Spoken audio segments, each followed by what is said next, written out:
আসসালামু আলাইকুম সম্মানিত ভিউয়ার্স, আপনারা দেখতেছেন এই স্কুলটা দেখাও তো একটু ভালোভাবে স্কুলটা দেখাও। এই শিক্ষা প্রতিষ্ঠানে ডাঙ্গারহাট হাই স্কুল, এই স্কুল থেকে আমি এসএসসি পাস করছি 2024 সালে। তো আজকে হঠাৎ করে বিদ্যালয়ে আসা। তো আজকে আমরা দেখবো এই বিদ্যালয়ে কি কি আছে।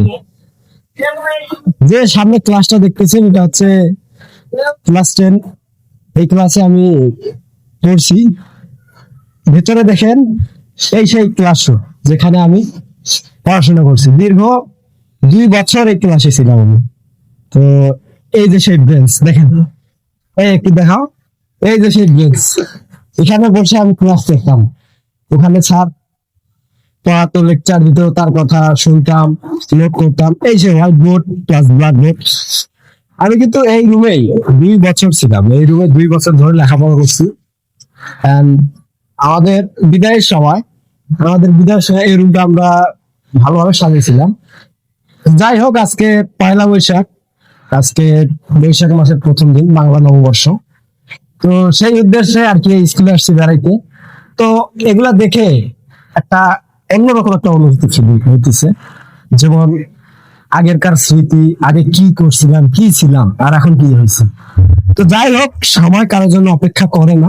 তো আমিও খুশি হয়েছি আমাদের স্কুল দেখে।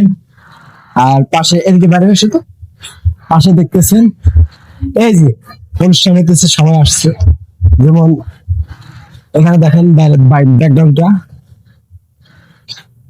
আর এইদিকে আসে এই সেই সিঁড়ি, এখানে বসে আড্ডা দিতাম বন্ধু বান্ধবরা মিলে। একটা আনলক করা আছে, তো এখানে বসে আড্ডা দিতাম সবাই মিলে। তো যাই হোক, স্মৃতিশোধটা দেখাও, স্কুলের স্মৃতিশোধ। এখানে অনেক স্মৃতি আছে, দেখা তো অডিয়েন্সদের। তো যাই হোক, এগুলা বিষয় তুলে ধরার একটাই কারণ, সেটা হচ্ছে আমাদের আগেরকার অতীত কখনো ভোলা যায় না। তো বর্তমান ভবিষ্যৎ ফোকাস করতেছি। তো যাই হোক, সবাই ভালো থাকবেন। আল্লাহ হাফেজ।